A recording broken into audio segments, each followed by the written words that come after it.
buenas tardes, amados hermanos y hermanas. Bienvenidos a ese su espacio Siervos del Nuevo Pacto, producido por ministros de la palabra. Les saluda su hermano en Cristo, Marco Peña, muy agradecido con el Señor por permitirme nuevamente llegar donde usted se encuentra. Son las 4 de la tarde, hora de Centroamérica. Son las 7 de la noche, hora de Argentina. Damos toda la gloria y la honra al Señor. Estamos disertando acerca de un tema que iniciamos el día de ayer respecto a cuál es el propósito que usted tiene en ese mundo. ¿Usted conoce para qué vino usted a ese planeta? De eso es de lo que hemos venido conversando y hoy hemos titulado el tema La diferencia de tener y de no tener un propósito. Hay una grandísima diferencia entre tener y no tener un propósito.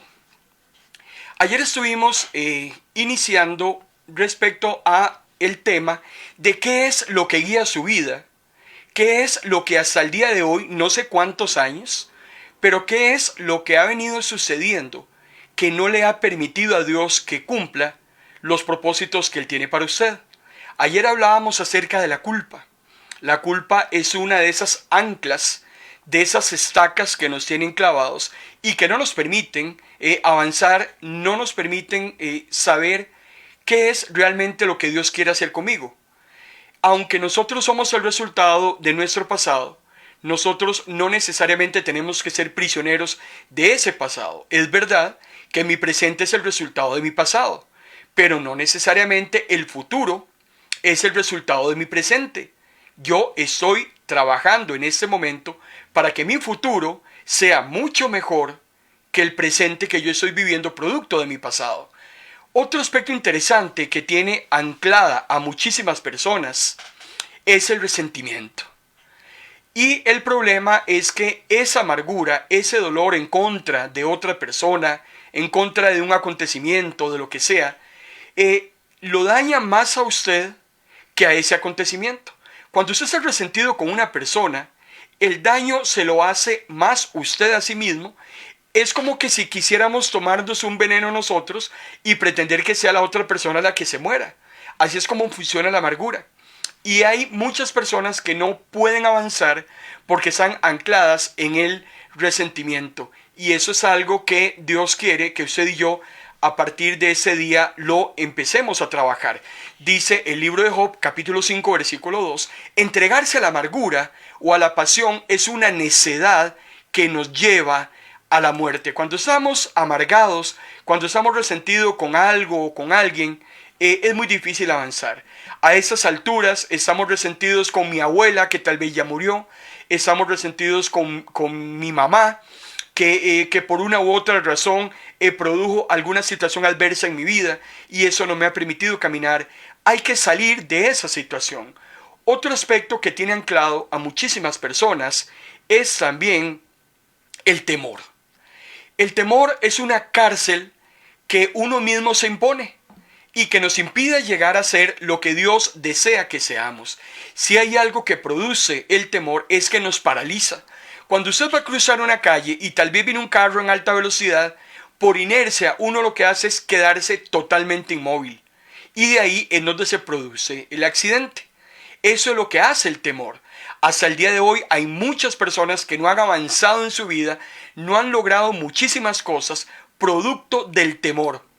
Tal vez había una buena oportunidad de trabajo, tal vez de cambiar de puesto dentro de la misma compañía y por un miedo, por un temor, por una situación al fracaso, se quedaron estáticos donde estaban y tal vez perdieron la oportunidad de un gran amor, tal vez perdieron la oportunidad de un ascenso, tal vez perdieron la oportunidad de hacerse de algún activo importante porque había algo dentro de ellos que no les permitía avanzar. El mismo apóstol Juan, en la primera carta, capítulo 4, versículo 18, dice el apóstol Juan, la persona que ama no tiene miedo. Donde hay amor no hay temor.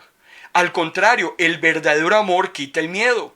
Si alguien tiene miedo de que Dios lo castigue, es porque no ha aprendido a amar. Muchas personas hoy en día están llenas de temores. Le tienen miedo a la oscuridad, le tienen miedo a la soledad. Hay creyentes que le tienen miedo a la muerte. Y la muerte es algo que nosotros, como hijos e hijas de Dios, tenemos que sobrellevar. No podemos temerle a la muerte, más bien la muerte es nuestro mejor amigo, porque en el momento en que ella llega, nosotros ya dejamos de padecer y pasamos inmediatamente a morar con el Señor por la eternidad. Pero hay temores de temores y es importante también que empecemos a revisarlos porque tal vez el temor no los está dejando avanzar. Otras personas no han llegado a conocer su propósito por culpa del materialismo. La verdadera seguridad se fundamenta en algo que no nos pueden quitar y es la relación que usted y yo tenemos con Dios. Si usted ha fundado su seguridad en el dinero que tiene en el banco, si usted cree que su seguridad está en su negocio, está en su trabajo, que su seguridad se la brinda su jefe o el salario que usted recibe periódicamente, con todo respeto le voy a decir, amado hermano y hermana, que a como hoy tenemos, mañana no podemos tener absolutamente nada. Y a como hoy muchos no tienen, en un abrir y cerrar de ojos, mañana es muy probablemente que estemos en abundancia. Y las personas materiales se esclavizan de lo que es material. Por eso la palabra del Señor dice que la raíz de todos los males es el amor al dinero. El mismo Jesús decía en Lucas capítulo 13, versículo 22, luego están las semillas que cayeron entre los espinos. Esas semillas representan a los que oyen el mensaje, pero no dejan que el mensaje cambie sus vidas. Solo piensan en lo que necesitan y en cómo hacerse ricos. Hay personas que están enfermas por culpa del dinero. Viven y se desvelan por tener dinero. Y el problema es que para lo único que el dinero les sirve es para pagar las citas médicas, es para pagar los medicamentos, es para pagar las operaciones. Y ahí es donde yo me pregunto cuál es el chiste, cuál es el agobio, cuál es el sofoco. Nos desesperamos por tener dinero y cuando lo tenemos solo sirve para paliar los males físicos, emocionales o hasta espirituales que nos hemos granjeado, producto de estar en esas situaciones de angustia por lo que es material. Algo que a muchas personas no les ha permitido encontrar ese propósito en su vida es la presión que el mundo ejerce sobre ellos. Hay personas que tristemente siguen al mundo y al seguir al mundo se pierden en el mundo. Es muy triste conocer de muchas personas que no se pueden mover si no le preguntan a su tía, si su mejor amiga no les dice qué hacer. Hay personas que tienen una bajísima autoestima y necesitan que sean otros los que le digan qué hacer o qué no hacer. Es que yo no voy a tomar esa decisión si mi mejor amigo no me dice lo que yo tengo que hacer. Es que es como dice mi esposo, dicen algunas señoras, porque mi esposo siempre tiene la razón. Eso es mentira. Usted no puede estar supeditado a una persona o a algo, porque tarde o temprano eso se termina yendo, eso se termina acabando, eso se termina muriendo. Y el problema de la dependencia de las demás personas le trae muchos estragos también a otras personas.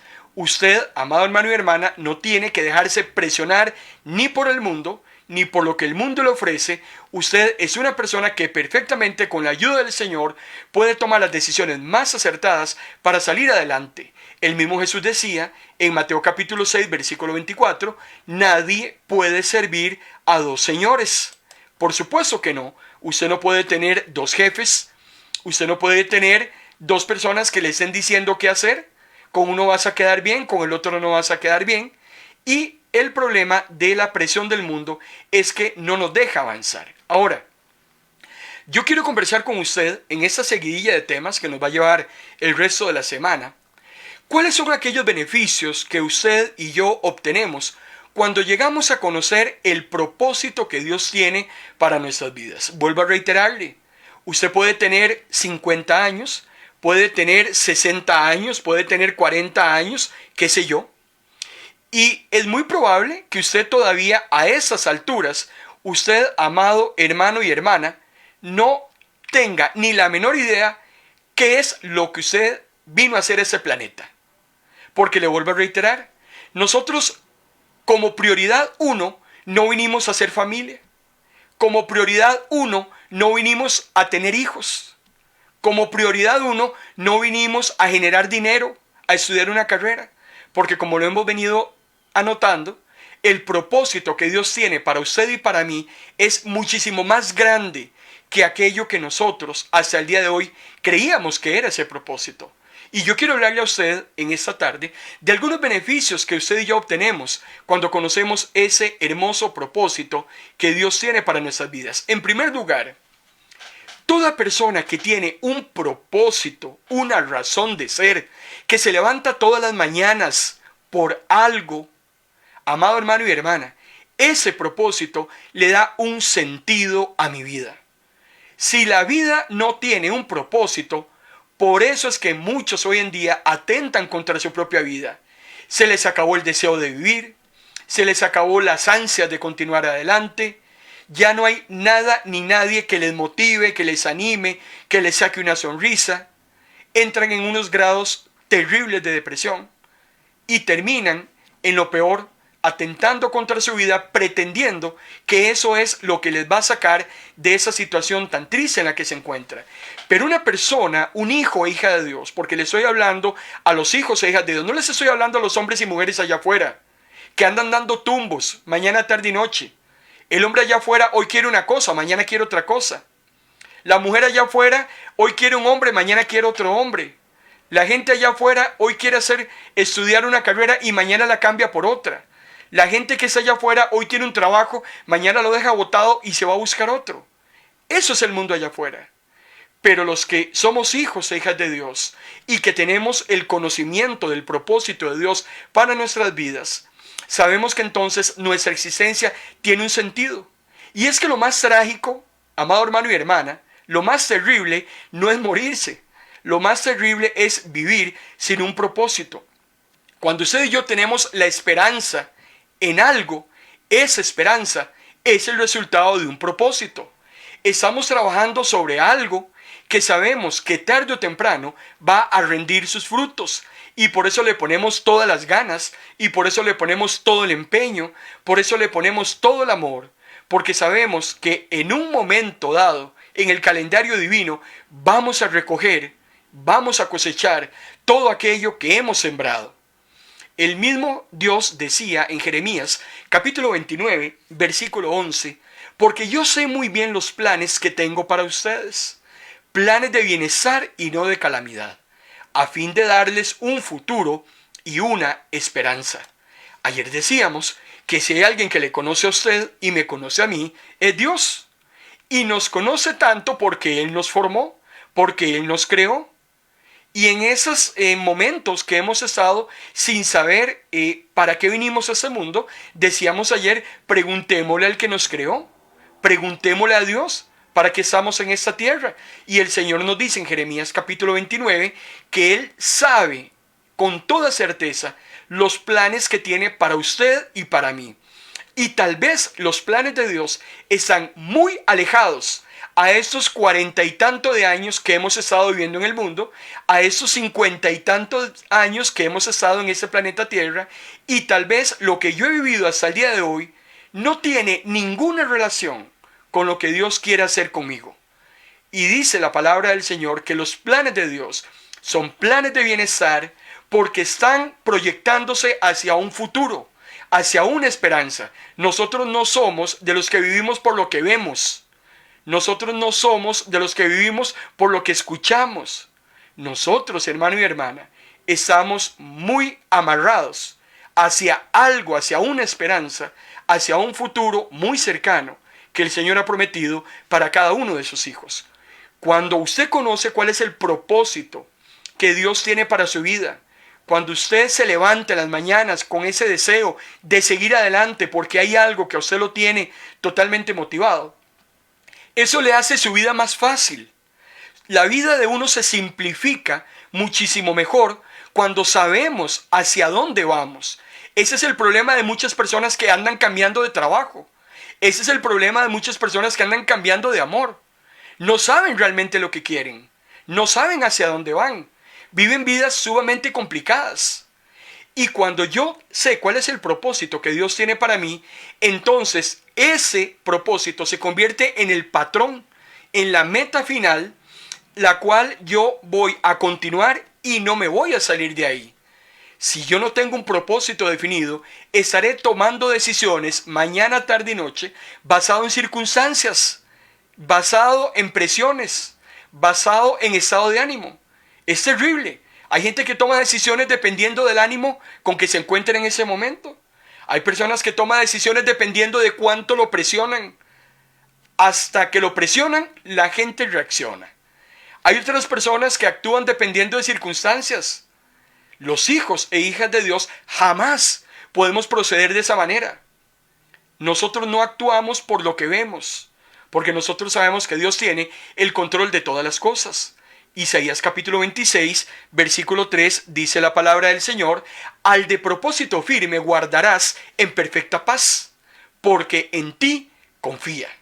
Isaías capítulo 26, versículo 23, al de propósito firme vas a guardar en perfecta paz. Claro, si yo no tengo un propósito firme, si hoy estoy con una persona, mañana la dejo, pasado mañana la vuelvo a llamar, luego la vuelvo a dejar, dentro de 2 años me la encuentro, la vuelvo a llamar, la vuelvo a dejar, y así hago con un montón de situaciones. Estudio una carrera, mañana la dejo botada, pero resulta que dentro de 1 año la vuelvo a retomar. Amado hermano y hermana, ahí lo que menos hay es un propósito definido. Ahí estoy dando golpes de tambor. Y así voy a pasar toda la vida, pegando contra una pared, pegando contra otra pared. Hemos cometido los mismos errores y seguimos cometiendo los mismos errores. Producto de imprecisión, producto de no tener claro qué es lo que queremos para nuestras vidas. Cuando yo tengo el propósito de lo que yo quiero hacer, mi vida se enfoca. Yo dirijo todo mi esfuerzo, toda mi energía a eso. Pero ¿qué es lo que yo quiero? Yo termino las noches agotado, terminamos las noches cansados, llegamos tal vez del trabajo, sin ganas de que nadie nos hable, sin ganas de que amanezca. Muchas personas viven vidas rutinarias, se levantan, van a trabajar, regresan a sus casas, se levantan, van a trabajar, regresan a sus casas, se levantan, van a trabajar. Es un ciclo. Hay muchas personas que hoy en día están encicladas y el problema no es el trabajo. El problema es nuestra actitud, el modo de ver la vida. Si yo no tengo un propósito claro, yo estaré cambiando de trabajo a cada rato, estaré cambiando de relación, estaré cambiando de iglesia. Hay creyentes que cambian de iglesia como cambiarse de ropa. Hoy están en esta iglesia, mañana están en otra iglesia, dentro de 1 año vuelven otra vez a nuestra iglesia, por cualquier cosa se vuelven a ir, dentro de 3 años vuelven otra vez a nuestra iglesia. Hay gente que también pasa en esa situación. Nosotros tenemos infinidad de personas que han pasado por ministros de la palabra, vienen, se van, no vuelven. Son personas inconstantes. Una persona que no tiene un propósito definido es una persona inconstante. No sabemos. Hoy quiere una cosa, mañana quiere otra cosa. Es muy difícil. Hasta mantener una relación con una persona así. Tener un negocio con una persona así, hasta tener un ministerio, trabajar en el ministerio con una persona así es complicadísimo, porque usted no sabe en qué momento cuenta con esa persona, en qué momento está de buen ánimo para que trabaje con usted, porque en cualquier momento le deja todo botado. Por eso el apóstol Pablo decía en Filipenses capítulo 3, versículo 13, una cosa hago, olvido lo que queda atrás y yo me esfuerzo por alcanzar lo que está adelante. Si había alguien que tenía clara la meta, era el apóstol Pablo. Y Pablo decía, me olvido de todo, se queda todo botado, porque mi meta es llegar a alcanzar al Señor. Mi meta es llegar hasta el final, porque ahí es donde me espera la corona de vida. Lo que tenemos que revisar, amado hermano y hermana, son las prioridades. ¿Cuáles son nuestras prioridades? Cuando usted conoce su propósito, su vida se estimula. El simple hecho de que usted se levante en la mañana para ir a trabajar, ya es un tormento, claro que sí. Peor si ha pasado una mala noche. Peor si no ha podido pegar el ojo. Y tener que levantarse para ir a trabajar es terrible. Un trabajo que no tiene propósito no es el trabajo excesivo. Hay gente que dice, es que es tanto lo que tengo que hacer, pero el problema no es el trabajo excesivo, las muchas tareas. El problema, amado hermano y hermana, es no tener la claridad por qué estoy trabajando, ¿Cuál es el beneficio que me genera a mí esta tarea? ¿Qué es lo que yo logro haciendo lo que estoy haciendo? ¿Cuál es el beneficio último de eso que estoy realizando? ¿Por quién estoy trabajando? ¿Cuáles son mis responsabilidades? ¿Quién depende de mí? Para que yo continúe adelante. ¿Cuál es el aliciente? ¿Cuál es la motivación? El mismo apóstol Pablo decía en Filipenses capítulo 3, versículo 14, dice el apóstol Pablo, así que sigo adelante hacia la meta, para llevarme el premio que Dios nos llama a recibir por medio de Jesucristo. Yo voy a seguir adelante, yo voy a seguir la meta, yo me voy a llevar el premio. Amado hermano y hermana, el apóstol Pablo tenía entre ceja y ceja. Y aquí hay algo muy importante que usted y yo tenemos que aprender. Hay personas en su vida y en mi vida que se convierten en un lastre. Hay personas que no me bendicen. Hay personas que solo problemas me generan. Hay personas que no nos dan valor agregado. Y muy probablemente Dios no cumple ese propósito en mi vida porque hay personas que no me dejan avanzar. Y tenemos que revisar también nuestras amistades. Tenemos que revisar hasta la relación que tenemos en este momento. Hay personas, yo conozco infinidad de casos donde hay personas que no le permiten a su cónyuge buscar del Señor.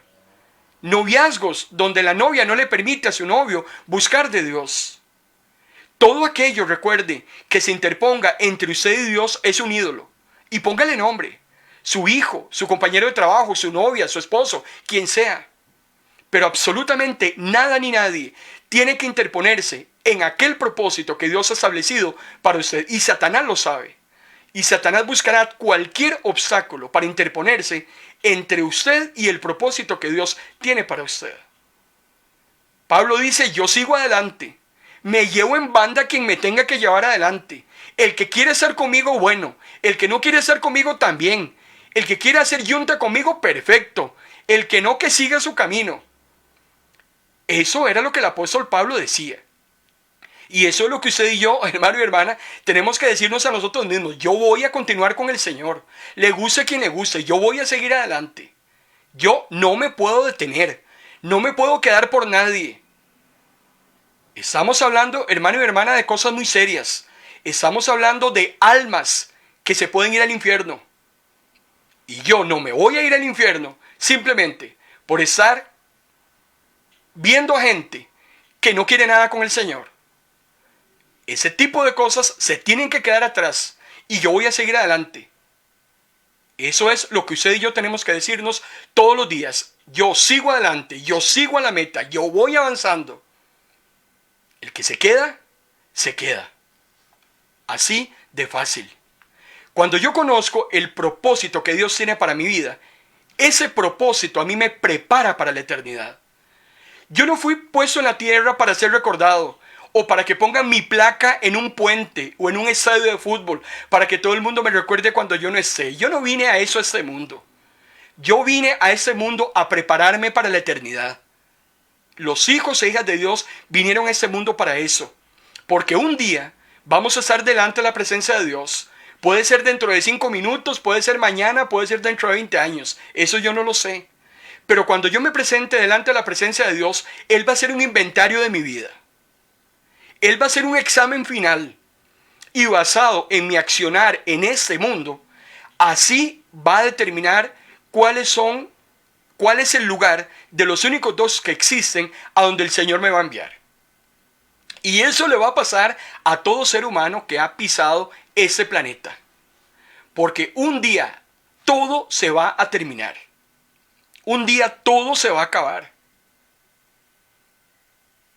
Dice el apóstol Pablo en Romanos capítulo 14, versículo 10 al 12, todos tendremos que comparecer ante el tribunal de Dios. Así que cada uno de nosotros tendrá que dar cuentas de sí a Dios. Usted no va a llegar al cielo a hablar por su marido. Usted no va a llegar al cielo a hablar por su hija. Usted no va a llegar al cielo a defender a su novio. Cada uno tendrá que presentarse delante de Dios y hablar por sí mismo. Es un tema personal, es un tema totalmente individual. Por eso yo quiero, amado hermano y hermana, que usted entienda que esta vida no lo es todo. No se arraigue a ese mundo. El apóstol Pablo decía, segunda carta a los Corintios, capítulo 5, versículo 1, si esa tienda de campaña en que vivimos se deshace, tenemos de Dios un edificio, una casa eterna en el cielo, no construida por manos humanas. Eso es lo que le espera a usted y a mí. Y la muerte tampoco es el fin, no se deje engañar. Porque una de las grandes mentiras de Satanás, que ni él mismo se cree, es que el muerto al hoyo y el vivo al bollo. Eso es una mentira. Cuando morimos es cuando empezamos verdaderamente a vivir nuestra eternidad. Y el apóstol Pablo también dice en su primera carta a los Corintios, capítulo 2, versículo 9, ningún ojo ha visto, ningún oído ha escuchado, ninguna mente humana ha concebido lo que Dios ha preparado para todos aquellos para quienes lo aman. Hay algo más después de esa vida. Hay algo más después de esos sufrimientos. Hay algo más después de esas pruebas. Pero usted necesita conocer cuál es el propósito que Dios tiene para usted en este planeta. Usted necesita ponerse en consonancia con el Señor. ¿Qué es lo que Dios quiere de usted? ¿Hacia dónde Dios quiere direccionar su vida? ¿Qué ha pasado con usted todos esos años atrás? La verdad ya no importa. No vamos a llorar sobre la leche derramada. Dios no está interesado en lo que usted ha hecho de aquí para atrás. Dios está interesado en lo que Él quiere que usted haga de aquí en adelante. El llamado es hoy. Los cambios tienen que efectuarse hoy. Alguien decía que el mejor momento para sembrar un árbol era hace 25 años. Claro, si yo hubiera sembrado un árbol hace 25 años, imagínese el arbolito tan lindo que tendría hoy. Ese era el mejor momento. Pero el segundo momento para sembrar un árbol, amado hermano y hermana, es hoy. Hoy es el día que yo puedo empezar a sembrar ese árbol para recoger mi cosecha dentro de muy pronto. Pero hay que ponerse en las manos del Señor. Hay que disponerse en las manos de Dios para que Él nos direccione, nos guíe, nos diga por dónde es. Tal vez yo creía que mi camino estaba correcto hasta donde lo había traído. Hice cosas que tal vez pensé que eran las más correctas, las más sensatas. Sin embargo, a mí, el rey Salomón me dice que hay caminos que al hombre le parecen derechos, pero terminan siendo caminos de perdición. Déjese guiar por el Señor. Deje que el Señor sea el que lo dirija. Deje que el Señor sea el que le transmita cuál es ese propósito que tiene para usted. Y verá cambios muy sustanciales. Verá mucha bendición, alejará la maldición y el Señor hará grandes cosas, se va a glorificar en su vida y su ministerio se va a engrandecer a partir del momento en que usted se disponga a que el Señor le diga qué es lo que tiene que hacer en adelante. Te damos gracias, Señor, una vez más por tu palabra. Gracias, porque tu palabra nos anima, tu palabra nos enseña, tu palabra nos exhorta, tu palabra nos trae esperanza también. Hay esperanza para todo aquel que se acerca a ti, que te busca de corazón, que ya no tiene ya deseo de seguir siendo el mismo, de seguir siendo la misma. Hay esperanza para todos aquellos que te buscan en espíritu y en verdad. Hoy es el día de buscarte. Hoy es el día de poner en orden la casa y de pedir que tu Santo Espíritu nos guíe hacia donde quieras dirigirnos. Recibe toda la honra y toda la gloria en esta noche. En el nombre de Cristo Jesús. Amén. Mañana no, el jueves, si Dios lo permite. El jueves vamos a estar continuando ese tema y el subtema que veremos el jueves lo hemos titulado ¿qué es la vida en la tierra? Realmente, hagamos un balance. ¿Qué es esa vida? ¿De qué sirve? ¿Cuáles son las ventajas que aparentemente dice el mundo que podemos conseguir en nuestro paso por este planeta, en ese caminar? ¿Qué es la vida en la tierra? Yo quiero conversar de eso con usted el próximo jueves, 4 de la tarde, hora de Costa Rica, 7 de la noche, hora de Argentina. Si Dios lo permite, le saluda a su hermano en Cristo Marco Peña, esperando haberle bendecido a través de la palabra del Señor en esta tarde-noche. Recuerde que estos videos quedan grabados en nuestra plataforma de Facebook Live. Usted puede volver otra vez a repasarlos. En ese momento tenemos ciento y resto de mensajes que usted puede accesar en esa plataforma. más de 400 mensajes en nuestra plataforma de YouTube. Tiene también los bosquejos para que usted también los pueda revisar, los pueda predicar, los pueda utilizar. Pertenecemos a quienes servimos. Ese es nuestro eslogan. Que Dios les bendiga grandemente.